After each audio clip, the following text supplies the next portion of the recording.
Hey guys, I hope everybody's having a fantastic day. Whether you're watching this in the morning, in the afternoon, or in the evening, I'm glad you're here. Chippy's glad you're here too. She's walking through. I don't know what she's going to do, but we're going to keep rolling. Today, we are going to talk about my top 5 Spyderco knives in my collection. Now, that's not just going to be USA made Spydercos, that's going to be any Spyderco in my collection. So I'm going to be looking at a combination between some Taichung Taiwan Spydercos and some USA made Spydercos. I have quite many Spydercos in my collection and find them great knives. This is the Akushi and this is the Sage 5. Both really good knives that I like to carry, but they're not going to make the list of the top 5. Before we get started, guys, I want to thank all the channel members. Thank you all more than you know. I appreciate you. And anybody that's new here, I appreciate you guys stopping to watch the content. If you're so inclined and you have just a second, if you'd hit that subscribe button, that bell notification icon, I would really appreciate it. Lastly, I'm just going to drop my Instagram in case you guys are over on the Instagram and you'd like to connect over there. Same handle as here at jevans underscore knife addict underscore life. So number 5 in my collection is a unique Spyderco, kind of late to my Spyderco collection, and anti a lot of what I like visually. What I love about this knife is its form factor is super thin. It is extremely slicey. It is extremely pokey. The tip is close to the cutting area, so you don't have that big belly like you do in most Spydercos.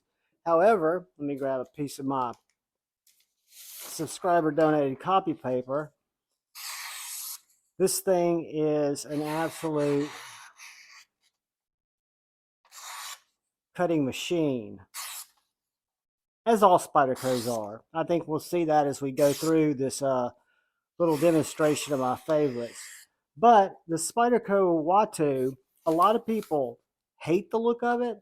A lot of people love the look of it. I can tell you the combination of the ergonomics of the thin neutral handle, this really nice choil that stops my finger right here.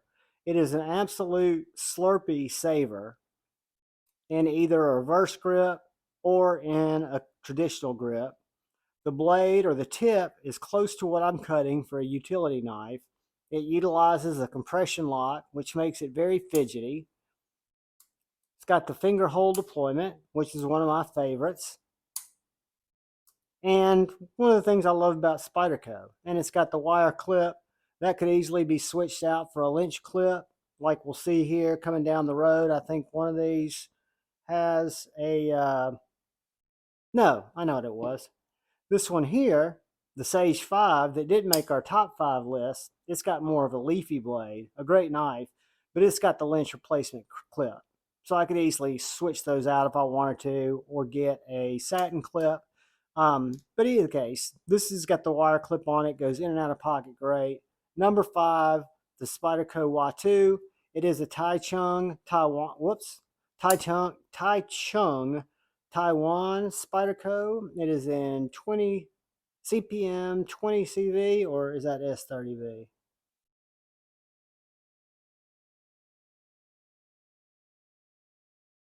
Huh. I'm thinking it's got to be S30V, but it's 20 CV. It is CPM 20 CV on the Watu. I just read it and confirmed it, which brings us to number 4, guys. Number 4 is another Taichung Taiwan Spyderco, and it is the Spyderco Smock.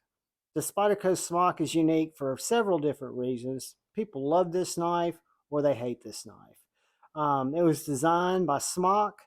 It has this Smock lock, which is basically a compression lock mounted backwards that is pushed out of the way with this button. This knife comes with 2 detent balls so that it doesn't bounce like that, so it catches coming in.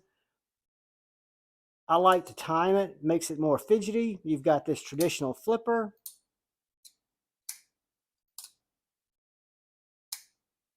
And then you've got the finger hole for deployment. This knife is very, very fidgety. I've got these Raylite titanium scales and this Lynch deep carry clip on here.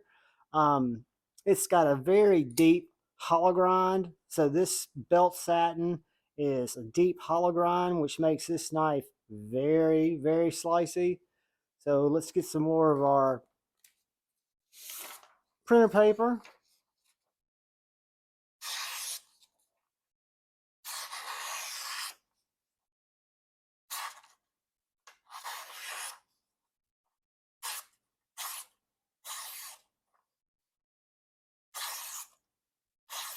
And this is why I love Spyderco's, guys, because they cut so freaking good. But anyway, the Spyderco Smock is both fidgety. I think it looks very cool, in my opinion. It is CPM, I think this is S30V. Let me see. Yep, this is S30V. And it is the OG Spyderco Smock, the standard Smock. All I did was took out the second detent ball, added the Lynch deep carry clip. It had a traditional Spyderco clip, and then I added the Raylite scales, which I ordered off of Etsy for under $100. I really like this knife. It is in my pocket quite a bit, and it is number 4 in our top Spydercos. And that is our last imported Spyderco. Now we're going to come to number 3, which I really thought this knife would come in a little closer to number 1, but when you look at number 2 and number 1, it's kind of hard to argue.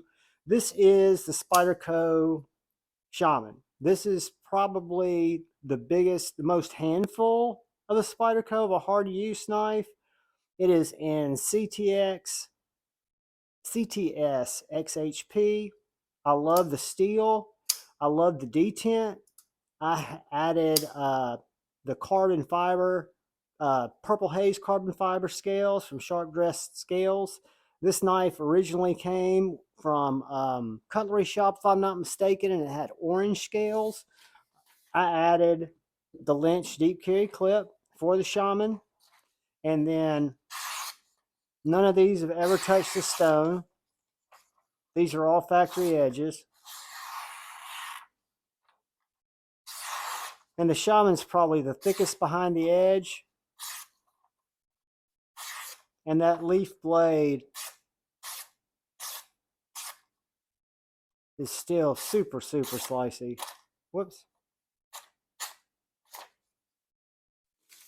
It's got some teeth on it, but I love that CTS XHP. I love the feel of the Shaman in the hand. I'm a little guy, but I've got a medium to large size hand. So this knife is very ample. It gives me plenty of grip. Y'all will probably be surprised by my number 2 knife and what knife is not represented on this list, what knife I don't have in my collection anymore.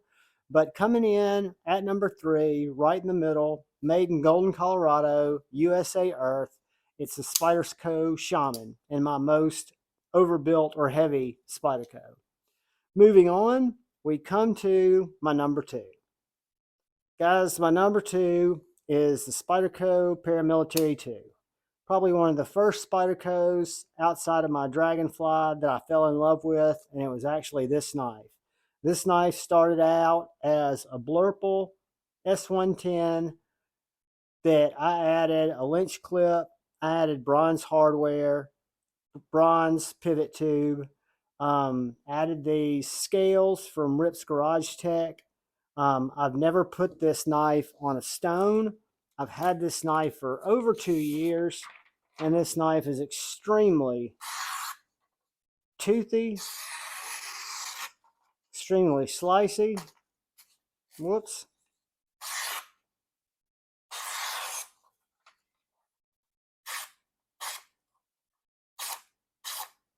And you're probably saying, well, John, where's the Paramilitary 3 come in your list? Guys, I don't own a Paramilitary 3 anymore. I had a Paramilitary 3 when I first got my Spyderco Paramilitary 2, And for my size, you would actually think that I would be more suited for the Paramilitary 3, but the Paramilitary 2, I fell in love with this knife, the way that it fits in my hand, the ergonomics that I have. It is a go anywhere, do anything knife, so much so that I added Tonto, and I think this is S30V, CPM S30V. It is the Tonto with some Purvis scales. And then I've got the Blurple with S110V and the regular drop point. And then I've got, thanks to my buddy, brother from another mother, OCD for EDC, Justin, we did a trade and I picked up his cutlery shop, CTS, XHP, Spyderco Club, Warncliffe. So I put some rock scale design scales on it, some titanium scales. And so I like the Spyderco so much, I have it in all three forms. I do not have the Bowie. I don't know if the Bowie's even come out to be sold yet. If it does, it's one of those few knives that I don't really like. It's almost like they took a Tonto and put a Bowie on it as an afterthought. But in terms of just overall slicey and cutting, these guys are absolute lightning beams. The Tonto will probably be the least slicey of them. The CTS XHP glides through it like butter. Our Tonto,